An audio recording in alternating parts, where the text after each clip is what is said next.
नमस्कार, मैं वीना वर्मा हमारे यूट्यूब चैनल एस्ट्रो वीना पर आपका हार्दिक स्वागत करती हूँ। धन्यवाद भी देती हूँ कि आप मेरे साथ जुड़े हुए हैं और कंटिन्यू मेरी वीडियोस को लाइक कर रहे हैं। आज हम चर्चा करते हैं कि कभी कभी इंसान बहुत मुश्किलों में फंस जाता है, उसके ऊपर एक के बाद एक परेशानियाँ आती चली जाती हैं और वो उसको कोई रास्ता समझ में नहीं आता। उसके पास धन संपत्ति ख़त्म हो जाती है, उसके घर में हमेशा कलह क्लेश रहता है। मार्केट में अगर जॉब में रहते हैं तो जॉब ख़त्म हो जाती है, मार्केट की उधारी बहुत हो जाती है और कोई ना कोई कर्ज़े उसके ऊपर, लोन उसके ऊपर बढ़ते चले जाते हैं और उसमें उसको निकलने का रास्ता नहीं नज़र आता। तो ऐसी परिस्थिति में हम क्या करते हैं कि लोगों की जन्म पत्री देखकर हम उनको सजेशन देते हैं कि आपको क्या दशा चल रही है, क्या आप कीजिए, क्या उपाय कीजिए। परंतु कभी कभी इससे भी ज़्यादा विपरीत सब स्थितियाँ हो जाती हैं। किसी के पास अपनी बर्थ डिटेल नहीं होती, उसको पता नहीं होता कि मेरा जन्म जो है, बहुत सारे लोग ऐसे हैं जिन लोगों को पता नहीं होता कि हमारा जो बर्थ है वो किस डेट को हुआ था, किस समय पर हुआ था। उनके पास उनकी जन्म पत्री नहीं होती और उनके ऊपर भी परेशानियां आती चली जाती हैं और किस तरह से इस परेशानी से निकलें। उनके पास आर्थिक स्थिति ख़राब हो गई है, उनका फाइनेंस ख़त्म हो गया है, घर में हमेशा तनाव का वातावरण रहता है, बात बात में झगड़े होते हैं। अगर कोई स्टूडेंट है तो उसकी शिक्षा रुक जाती है, कोई नौकरी में है तो उसकी नौकरी चली जाती है, लोग व्यवसाय कर रहे होते हैं, बिज़नेस कर रहे होते हैं तो उनके बिज़नेस में अचानक घाटा होना शुरू हो जाता है, मार्केट का लोन हो जाता है। और जब हमारे पास पैसा नहीं होता और हमें लोगों का पैसा चुकाना होता है और हमारे पास लोन की स्थिति बढ़ती चली जाती है, तो पक्की बात है कि हमारी जो प्रतिष्ठा है, हमारी जो समाज में, सोसाइटी में जो इज़्ज़त है, वो धीरे धीरे ख़त्म होती चली जाती है और हम लोग बहुत डिप्रेशन में आ जाते हैं। तो इस परिस्थिति से कैसे निकला जाए? कोई ना कोई तो ऐसा उपाय होगा, कोई ना कोई ऐसा रास्ता होगा, क्योंकि हम जन्म पत्री देखे बिना हम किसी को स्टोन सजेस्ट नहीं कर सकते, जन्म पत्री देखे बिना हम किसी को कुछ और नहीं बता सकते। परंतु अगर ऐसी स्थिति आ जाती है किसी की जन्म पत्री भी नहीं है तो कुछ तो ऐसा उपाय होगा, कोई तो ऐसा रास्ता होगा जिससे कि हम इस परिस्थिति से निकल जाएं। कोई ऐसी पूजा पाठ हो, कोई व्रत हो, कोई उपवास हो, जिससे हम इस परिस्थिति से निकल जाएं। तो इसके लिए मैं आपके साथ शेयर करना चाहती हूँ और शेयर करने के साथ साथ मैं आपसे ये रिक्वेस्ट भी करना चाहती हूँ कि अगर आप इस उपाय को मन से करेंगे, दिल से करेंगे, पूरी श्रद्धा से करेंगे और आपके मन में इसके ऊपर विश्वास होगा, तो आप इस विश्वास के साथ इन परिस्थितियों से ज़रूर निकलेंगे। और निकलने के लिए विश्वास होना बहुत ज़रूरी है और वो है एक छोटा सा सिंपल सा उपाय है जिसे हमें डेली करना है। और हम संकल्प लेके अगर करना चाहें तो कोई ऐसा रीज़न नहीं है, कोई ऐसा कारण नहीं है कि हम इस परिस्थिति से ना निकल पाएँ। वो है भगवान गणपति की पूजा करना। पूजा करने के लिए हमें संकल्प लेना पड़ेगा कि हम इस काम के लिए, इन परिस्थितियों के लिए हम ये पूजा कर रहे हैं और आप हमारे को पूरा आशीर्वाद दो, हमारा रास्ता खोलो और हमारे को जो भी हमारे रास्ते की रुकावटें हैं उनको ठीक करो और हमें आगे के लिए जो परेशानियों में से हम निकले हैं इनको निकालने की कोशिश करो। तो कोई ऐसा कारण नहीं है कि हम इससे ना निकल पाएँ। इसके लिए हमें क्या करना है, हमें किसी भी शुभ दिन, कि वैसे तो गणपति को बुधवार बहुत प्रिय है, बुधवार हो या फिर किसी भी महीने की गणेश चतुर्थी हो, और गणेश चतुर्थी उनकी बहुत प्रिय तिथि है, तो इस दिन हम उनका संकल्प ले सकते हैं और इस दिन से हम उनकी पूजा अगर आरंभ करें तो हमारे को सफलता मिलेगी मिलेगी। इनके कुछ मंत्र हैं और भगवान गणपति के जो मंत्र हैं इतने सरल, इतने सिंपल हैं कि इनकी पूजा से, इनके जाप से हमें फल मिलेगा ही मिलेगा।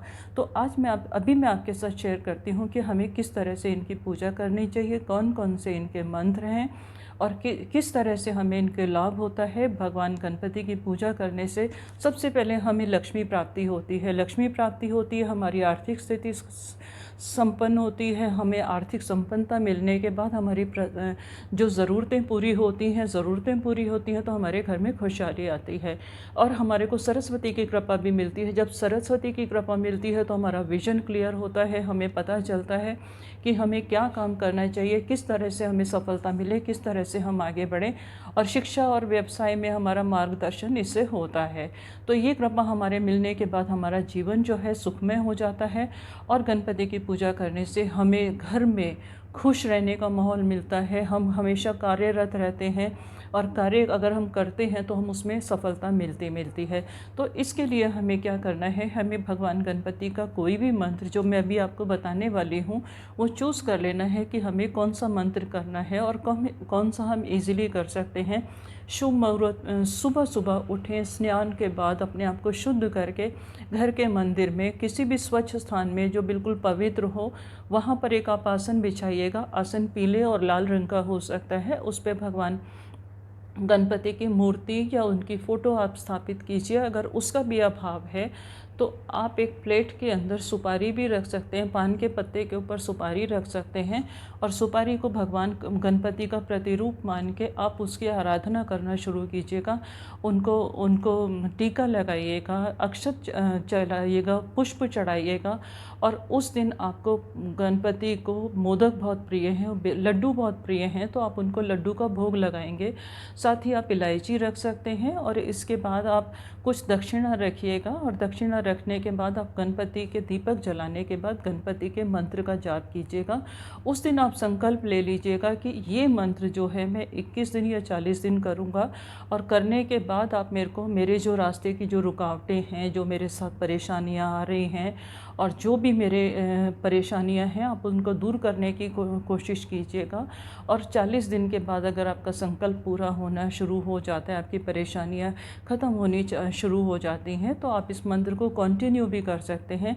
ये आपको जीवन में अपार सफलता देने वाले मंत्र हैं। और इनका मैं आपको बता देती हूँ कि या तो आप एक माला कीजिएगा या 1008 बार कीजिएगा। अगर आपने जिससे भी शुरू करते हैं, अगर आप एक माला करते हैं तो रेगुलर एक माला कीजिए। अगर आपने 1008 बार शुरू किया है तो आप इसकी जो गिनती है उसे कम नहीं करेंगे, उतना ही रखेंगे। इस चीज़ का ध्यान आपको रखना है। अब मैं आपके साथ वो मंत्र शेयर करती हूँ जो हम कर सकते हैं, इजीली हम करेंगे। मैं इसमें डिस्प्ले भी करूँगी, उन मंत्रों को आप नोट कर लीजिएगा। और वो मंत्र जो हैं वो आप इस तरह से हैं, आप इनको नोट करके रखिएगा और किस किस मंत्र के जाप से क्या क्या फ़ायदे होते हैं ये भी मैं आपके साथ शेयर करूँगी। तो सबसे पहला जो मंत्र है वो है उनका ओम विनायकाय नमः। ओम विनायकाय नमः। ये अगर हम मंत्र जापते हैं तो ये जो हमारी ज़िंदगी का जो गोल्डन पीरियड लेके आता है, हर एक की लाइफ हर एक इंसान चाहता है कि हमारे पास गोल्डन पीरियड आए, हमारे को अपॉर्चुनिटीज़ मिले। गोल्डन पीरियड कब आता है? जब हमारे को कार्यों में सफलता मिलती है। तो इस मंत्र के जाप से हमारी लाइफ का जो गोल्डन पीरियड शुरू हो जाता है, जो सोने पर सुहागे वाला पीरियड शुरू हो जाता है, इस मंत्र के जाप से हमें ये फ़ायदा होता है। आप ये मंत्र जाप कर सकते हैं। दूसरा मंत्र जो है ओम वेंकटाय नमः। ओम वेंकटाय नमः। ये मंत्र जो हम जाप करते हैं तो हमारे जो प्रतिकूल परिस्थितियाँ हो जाती हैं, हमें कामों में कामयाबी मिलती है, हमारे को कोई ना कोई एक चीज़ से हम निकलते हैं, दूसरी परेशानी आ जाती है, दूसरी से निकलते हैं, तीसरी आ जाती है। तो इस परेशानी को ये बहुत ईजीली सॉर्ट आउट कर सकता है। तो आप इस मंत्र का जाप कर सकते हैं, इसका संकल्प ले सकते हैं। इसके बाद है हमारा ओम विघ्नेशाय नमः। यानी कि हमारे ओम विघ्नेशाय नमः यानी कि हमारे रास्ते में जो विघ्न है, रुकावटें हैं, बार बार हम चलते चलते थक जाते हैं, हमें कामों में सफलता नहीं मिलती। कई बार ऐसा होता है कि परेशानियां इतनी ज़्यादा बढ़ जाती हैं कि हमें समझ में नहीं आता हम क्या करें। कभी हताश हो जाके बैठ जाते हैं, कितना टाइम हो गया हमें करते करते अभी तक सफलता नहीं मिली, हम परेशान हो गए, सारी लाइफ हमारा ऐसे चली जा रही है। तो अगर हम इस मंत्र का जाप करते हैं तो हमारे रास्ते की जो रुकावटें हैं, हमारे को जो परेशानियां मिल रही हैं, वो धीरे धीरे सॉर्ट आउट होनी शुरू हो जाती हैं। बस इसमें विश्वास रखना बहुत ज़्यादा ज़रूरी है। और इसके बाद है एक ओम लंबोदराय नमः। ओम लंबोदराय नमः। ये मंत्र उन लोगों के लिए है जिनके जीवन में खुशियों की कमी है, प्यार मोहब्बत की कमी है, उनका जो दिल है रूखा रूखा रहता है, मन प्रसन्नचित नहीं रहता, तो इस मंत्र का अगर वो जाप करेंगे तो डेफिनेटली वो खुश रहेंगे। या खुश रहेंगे तो हर काम में कामयाबी मिलेगी, घर का माहौल भी अच्छा रहेगा। खुश रहने के बाद जो काम किए जाते हैं तो उनको अपार सफलता मिलती चली जाती है। ये अगर आप करेंगे तो आपको निश्चित ही लाभ होंगे। और जो सबसे ज़्यादा महत्वपूर्ण मंत्र है जो सभी लोग जानते हैं वो है ओम गण गणपतये नमः। ओम गण गणपतये नमः इस मंत्र का जाप करने से, इस मंत्र से किसी भी काम को शुरुआत करने से अंजाम तक हमारे रास्ते स्मूथ हो जाते हैं। अगर हम इस मंत्र के जाप से किसी भी काम की शुरुआत करें तो हमारी सफलता जो है वो निश्चित है। इस मंत्र का जाप का भी आप संकल्प ले सकते हैं, इसको पूरे टाइम तक कर सकते हैं, जब तक चाहे आप कर सकते हैं। पर संकल्प शुरू में आपको 21 या 40 दिन का लेना पड़ेगा और आप 1 माला से लेकर 10 माला तक इसका जाप कर सकते हैं। ये अपार सफलता देने वाला मंत्र है। और किसी भी नए काम की शुरुआत अगर आप करते हैं तो इस मंत्र के जाप से आपकी सफलता निश्चित है। अब मैं आपसे एक और मंत्र के बारे में बात करती हूँ। वो मंत्र है वक्रतुंड महाकाय सूर्यकोटि समप्रभा निर्विघ्नं कुरु मे देवा सर्व कार्येषु सर्वदा। इस मंत्र के जाप से हम कोई भी काम की शुरुआत करते हैं तो हम भगवान से प्रार्थना करते हैं कि ये काम हम कर रहे हैं आपसे समर्पित होकर कर रहे हैं, आपके ऊपर डिपेंड होकर कर रहे हैं और हम आपके ऊपर डिपेंड हैं। आप हमारे कामों में हमें सफलता दो, हम जो चाहते हैं वो हमें मनचाहा मिले। आप इस काम से, इस मंत्र के जाप से अगर किसी काम की शुरुआत करते हैं तो आपकी सफलता निश्चित है। ये मेरा विश्वास है। आप भी विश्वास से करेंगे तो डेफिनेटली आपको सफलता